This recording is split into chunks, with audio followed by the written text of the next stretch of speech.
อยากรู้ว่าเจ้านั้นคิดอยู่ให้เธอส่งยิ้มหวานๆเข้าใส่กันให้จุดประสงค์ดีหรือประสงค์หายโอ้ยตั้งตรงบ่ทันในทุกๆคราวที่เฮาพบกันจะมันจะส่งยิ้มหวานให้คอยและทุกๆครั้งมันเฮ็ดให้ใจค่อยสั่นและในใจมันก็ยังสงสัย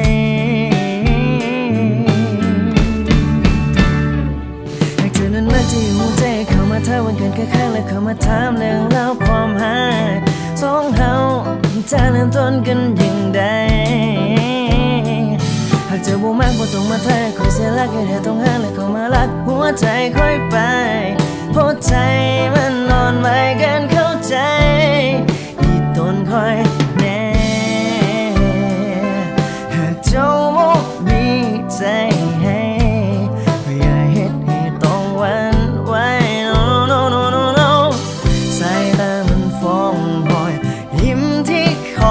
จ้องสะกดใจเป็นไผก็ต้องคิ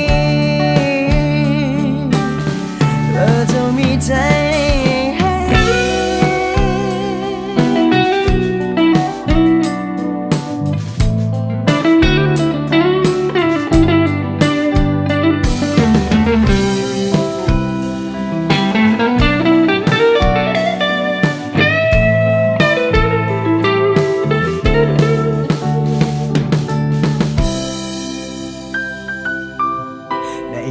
ทุกๆคราวที่เฮาพบกันจะมันจะส่งยิ้มหวานให้คอยโอ้ยและทุกๆครั้งมันเห็นใจค่อยสั่นและในใจมันก็สงสัยจะหูหากเธอนั้นมักจะหูใจเข้ามาทักว่ากันแค่และเข้ามาถามเรื่องราวความหาสองเฮาควรเริ่มต้นกันอย่างใดหากเธอบ่มากบ่ต้องมาท้าคอยเสียหลักให้ได้ต้องหาและเข้ามารักหัวใจค่อยไปเพราะใจมันนอนไว้กันเข้าใจหากเจ้ามักที่หูใจเข้ามาถามวันคืนกันและเข้ามาถามเรื่องราวความหาสองเฮาควรเริ่มต้นกันอย่างใดหากเธอบ่มากบ่ต้องมาท้าคอยเสียหลักให้ได้ต้องหาและเข้ามารักหัวใจค่อยไปเพราะใจมันนอนไว้กันเข้าใจเพราะใจมันนอนไว้กันเข้าใจอีตนคอยแน่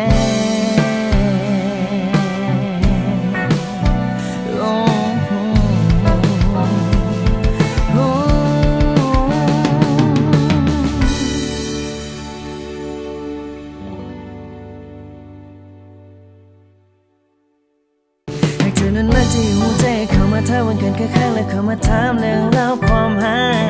สองเฮาจะเริ่มต้นกันอย่างใด